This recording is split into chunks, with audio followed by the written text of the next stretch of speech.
Good morning. Good morning. Let's get organized here before we get into it. I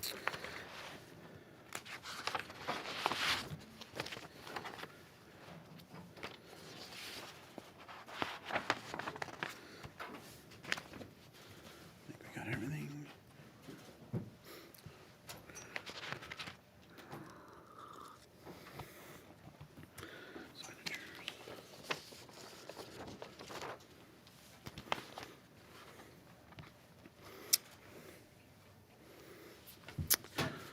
Ready to go?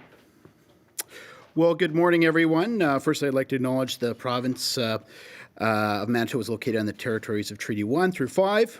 I'm also pleased to present our fiscal and economic update for our mid-year report. For the past year, of course, our government's top priority has been to protect Manitobans and each and every turn of the pandemic and really advance Manitoba through a turbulent time post-pandemic and while we're back into it. To do so has required unprecedented support from the provincial. Our plan is working to advance Manitoba through the pandemic along with effective managing our finances during a very turbulent time. When I delivered the 2021 budget in April, we are projecting a deficit of $1.597 billion. We had also set aside some of the largest contingency to protect Manitobans in terms of supports for things like health and education and social services. In the first quarter report, we showed a modest improvement of $34 million of what we had budgeted initially through the budget. Today, we're pleased to forecast a further improvement of $474 million reduction to the deficit, primarily due to increased improvements in terms of our revenue forecast. The impact of the federal COVID response and transfers and increase in our own source revenues is offset by a $369 million reduction in terms of Crown Services net income due to the drought-like conditions that Manitoba Hydros are facing. Own source revenue is driven largely by personal and corporate income tax revenue. This is a trend we're seeing really across the country. Retail sales tax revenue is also improving by over $36 million. And not surprising to anyone that's been in the real estate market, land transfer tax revenues have been up, driven largely by a strong performing housing market by upwards of $14 million. Expenditures overall are up $15 million from what we had budgeted, so $15 million. That's made up of things like health, which was $79 million over budget due to volume and price increases. Education, post-secondary, families, $60 million above budget, but that's due to a federal agreement with the federal government on childcare, offset by savings in other departments. So all totaled, again, $15 million above what we had budgeted. In terms of COVID, we budgeted, as mentioned, $1.18 billion in contingencies to protect and support Manitobans during the pandemic. Year to date, we are projecting to spend about $800 million, or 68% of what we allocated for the departments. So again, the projection is to spend $800 million, the $1.1 billion we set aside for COVID supports. We, of course, have $381 million left, if needed, for additional supports before the end of the fiscal year in any of the sectors that are important, whether it be health or education or supports for businesses or other items. COVID expenditures include an additional $494 million in supplies for pandemic response, ongoing contact tracing, vaccine program, and other costs in the provincial health system. Safe School funding at $58 million for this year as well is a big component of this. The economic recovery is underway in Manitoba, but faces various challenges and ongoing volatility due to the pandemic for the rest of the fiscal year into 2022. For 2021, Manitoba's economy is forecasting to grow by 4.6%. The forecast economic growth for 2021 represents the largest annual increase since 1985. So again, the increase in GDP increasing by 4.6%. That's the largest annual increase since 1985. A swift vaccine rollout really helped achieve Manitobans' vaccine milestones earlier, so a lot of people in Manitoba here are vaccinated. In addition to vaccine passports, which we're one of the first provinces to engage in, have really enabled businesses to resume operations and employees to return to the workplace safely. After losing more than 90,000 jobs during the height of the pandemic in April 2020, Manitoba has regained 86,100 jobs of that almost 90,000 jobs we lost by November 2021. The Manitoba's strong labor market recovery has really helped the province achieve, right now we've got the second lowest unemployment rate in the country, and that's also including the second lowest for youth as well as females in the workplace. We are also aware of the impact of inflation is having, the costs. Anyone that goes obviously to the grocery store or goes to the pump knows that the costs have dramatically gone up. The Bank of Canada has recently re-emphasized that its 2% benchmark for national inflation rate will drive monetary policy in 2022. Higher interest rates could have an impact on economic activity by increasing the cost of borrowing for mortgages in case of households, capital investments for businesses as well. Year-to-date economic indicators continue to trend upward in Manitoba, while several indicators such as retail sales and wholesale trade are on pace to set record levels in 2021, which is a positive thing. Housing prices and housing starts are an important economic leader in Manitoba, and you've witnessed what has been going on in that marketplace. Our government did the hard work to balance the budget initially, which gave us some flexibility to deal with a global pandemic, of course, in the lead up to the pandemic, where we were able to balance the budget just before the pandemic happened. We also made life more affordable during the pandemic with targeted tax measures, whether it be things like the education property tax, a 25% reduction, of course, in the last budget. Basic personal exemption, so of course that's the amount of money before you got to start paying taxes. That's helped to lift thousands of Manitobans off the tax rolls altogether, really low-income individuals, so that's a very good thing. Targeted tax measures have really helped to grow the economy, things like the digital media tax credit, things like further exemptions on the payroll tax, which allows businesses not to pay the payroll tax or a reduced rate, or the threshold's been moved up. Also, things like the film tax credit obviously has driven a lot of productions of movies. If you travel anywhere in the area of Winnipeg, you're seeing movies being produced on lots of different areas. So it's really been important to our economy. We continue to ensure that Manitobans are safe from the pandemic by investing in things, as I mentioned, personal protection equipment, vaccines to meet really the demands that are out there. We recently announced that Manitoba's paid sick leave program is extended to the year end, our fiscal year end. We continue, and this program's helped, I think it's about 1,400 businesses and close to 16,000 individuals, and Manitoba's program was one of the first that was introduced. There's, of course, 2 federal programs, benefits, and the advantage of Manitoba's program is that the lag period before you're able to kick into the federal programs has helped, again, about 16,000 individuals and about 1,400 businesses. We continue to provide businesses the assistance they need through the pandemic and through programs like the Healthy Hire, access to air acts, supports, as well as targeted supports to businesses that have been impacted by the pandemic. Finally, Safe School funding of $100 million protects our children from the in the classroom to make sure they can learn in a safe environment. So with that being said, I'm happy to take any of the questions you may have on the mid-year report. So with that, if there's any questions, I'd love to answer them.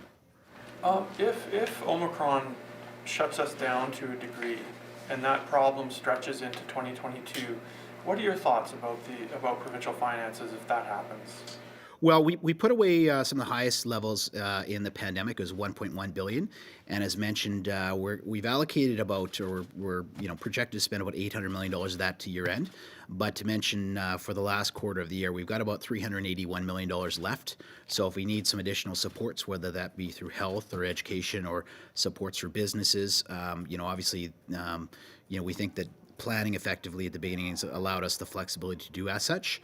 We're in our budget consultation process right now. If you're asking me, do I think that there should be some financial or I'll say contingent supports for COVID in a whole bunch of different areas in 2022? The answer is yes. I think that there will be need. We do need some additional supports. But that is part of the budget decisions we're going to make. Generally we introduce the budget in March or April. I would imagine it would be the same time frame this year. So we'll make those decisions. But for, I guess the take-home message is we budgeted effectively for the pandemic. We spent about $800 million above and beyond what we normally spend on pandemic supports, and we have a pretty good amount of money, $361 million left until the end of March. if there's any other financial needs through the health or education or other sectors, whether it be business and others. Will you look at any measures to help people? I mean, the minimum wage now in Manitoba is going to be next year after New Brunswick tops theirs up the second lowest in the country. And I know businesses are struggling and it's a hard time and there's inflation. But is there, and that the minimum wage is, geared to cost of living increases. But what can Manitoba do to help people who are really struggling? Well, number one is you're absolutely right. So Manitoba has a policy that we increase the minimum wage based on kind of CPI. We know that probably be around 3% here in Manitoba. It really depends on the end of the year. The inflation rate's gone up a little bit over the last few months, but we're averaging through the 9 forecasting agencies about 3%. What we've really taken pride in is providing a lot of tax relief for individuals. Right, there's over 680,000 property owners in the province of Manitoba that got a 25% reduction in things like their education property taxes. For the people that maybe don't own properties, what we did is we froze, put a rent control essentially in place for 2 years. So we think that will help out the situation. People aren't going to see escalated increases in terms of the rates. We also increased the basic personal exemption, so that's the money that everyone will get advantage of. And by increasing the basic personal amount every year, there's, I think, in the neighborhoods of 11,000, 12,000 people that aren't paying the taxes at all. And then we've also provided for businesses a lot of supports, like we increased the thresholds for the payroll tax in the last budget. So there's about 1,000 businesses that won't have to pay the payroll tax, as well as they got a bit of a break when we did the education property tax, a 10% reduction. So those are all measures to make life more affordable for Manitobans, as well as the policy that we have in place for the minimum wage, which goes up with the rate of inflation.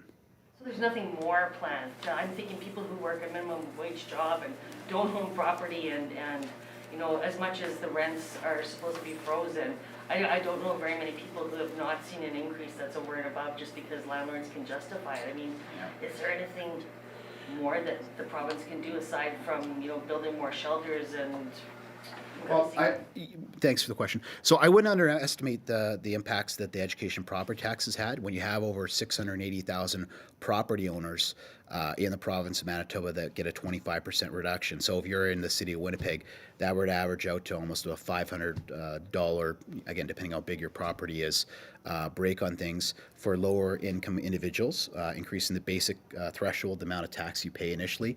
When you take 12,000 people off the tax rolls altogether, that's important. When you do put a rent freeze or rent control that's in place, the amount of people that obviously you may have to pay more for the rents is controlled for a 2-year period. And then we've also made further investments on things like the Rent Assist program. So that's a program that's in place that provides a subsidy for lower income individuals, so they'll have a little bit more money. And so a part of this year's budget, where there's about $31 million more, it increased that by 11%. So the people that were getting the non-EIA rent assist, about 3,300 more since we came to office, than when we first came to office. We're getting about 11% increase. So there's a variety of those types of measures. During the pandemic, for individual supports, we made about $411 million more supports for individuals. So that was things like the pandemic risk recognition program. So let's say you're maybe a clerk that had been working during the pandemic. You got a check from the federal and provincial governments for about $1,500. Every senior in the province, about 235,000, got a check for $200. Or if you're involved with disability services, again, there's about a number of people that had there. So there has been a number of supports. We want to continue to do that to make sure people are protected in the province of Manitoba. You mentioned inflation, and that's been happening in a significant way. What can the provincial government do to keep that? Well, number one, inflation. Anyone that's going to the market and buying, whatever, any sort of groceries or going to the pump knows that it's certainly going up, and that's a product of probably a variety of things. Number one, some of the supply chain issues that you're seeing throughout the United States, things like probably the added deficits that governments have been running for it. The things that I would point towards is making life more affordable. Things like the education property tax, we think makes sense. We think that freezing rent control for 2 years. So if low-income individuals, they're better off under the plan that we had put forth where their education property tax is there. They're not going to fall further behind with certain things. And other, financial supports, that I had mentioned before. During the pandemic, there's about 330 some odd thousand Manitobans, but 1.4 million people in the province got some sort of support. So 1/3 pretty much of all Manitoban got some sort of financial supports for individuals. So we want to continue to look at those types of programs in place in our budget going forward, but there has been a lot of financial supports, making life a little bit more affordable. None of these measures are new though. This was done in the past. Inflation's really risen in the last 1 or 2 months. Is there something new that we do or will? Well, I would argue the budget, of course, passed in April and summer, right? So people got some of their education property tax credits that are there. The rent freeze that's in place happens in 2022 and 23. So I would argue that those supports are in place, and we're also going to look at other measures in the upcoming budget going forward. But there certainly has been a lot more money making life more affordable for individuals. There obviously is with the minimum wage, obviously linked to the legislation. If CPI and others are going up by, let's say, 3% in Manitoba, which I think we're pegged to do, obviously that will be linked to that. So people would have more supports through those means. When you mentioned that 3%, does that take into account what the increase that happened a month or two ago? Yeah, that takes in consideration kind of the full year, which we anticipate happening. So the national average is higher than Manitoba, but we anticipate, and that's based off 9 forecasting agencies, inflation should be around 3% here in the province of Manitoba, a little bit higher in other jurisdictions. You mentioned these measures, that are making life more affordable. We are though bound for a hydro increase.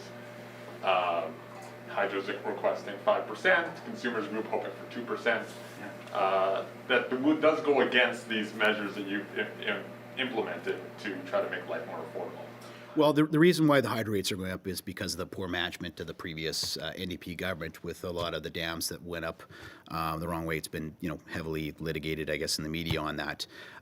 What we have proposed, obviously, and at that point we got criticized from opposition parties and others to have a flat hydro rate that we had put in. So we reversed that bill, and what we heard from people is it should go to the Public Utility Board. So there's obviously that's an item that the Public Utility Board will make decisions on, and so that's out of our hands. It's independent a process that will evaluate what the rates would be. Now, what I would say is a lot of the measures that we're the only party in the legislature to support provided more affordability for people, whether it be education and property tax, whether it being freezing of rents for a 2-year period, weren't supported by other opposition parties. So we think that there's been a lot of things we've done and we want to continue to do as we go forward to make life more affordable for individuals. And as I recall, during the legislative debates, all the parties, opposition parties in the legislature called for that process to happen to the Public Utility Board. And so we've agreed to that, and that, of course, will happen. So it's the Public Utility Board who will make the final decision on what the rates would be for hydro. What impact has paying back pay for nurses had on our books? The back pay for nurses? Yeah. Well, I can say just globally, we can get you kind of the exact number. Or you talk about the wage liabilities. We built a lot of money into our budget for wage liabilities. That's there, and so we can get you the exact numbers for it. But I guess globally, what I can say is we're very happy that we were able to have a negotiated agreement with nurses. They're obviously been just so central to the pandemic relief, and so we're glad that didn't have to go through the arbitration process. So we can give you the background numbers, but the numbers that we're releasing here does take in consideration all the what I'll call retroactive wage that was associated with it. So we built it into our budget. We didn't obviously highlight it of what areas you can imagine that there's labor negotiations that are going on with other unions as well, right? So I can't tell you the exact number that we had put money away for, but this takes in consideration those wage settlements with nurses. We're going to go to the phones for a question. Thank you. A reminder to our reporter on the line, you'll have one preliminary and one follow-up question. Up first, Jeff from CTV. Hi, Minister. The 381 million, this is more to James's question. The 381 million that you have left for the fiscal year for COVID with Omicron, is that going to be enough or is the government planning to add more to that? Well, right now, we obviously want to work with our health officials. The Minister of Health obviously works directly with those individuals. So, we want to take advice from those on what health measures, and obviously if there's health measures that impacts the economy in so many different ways.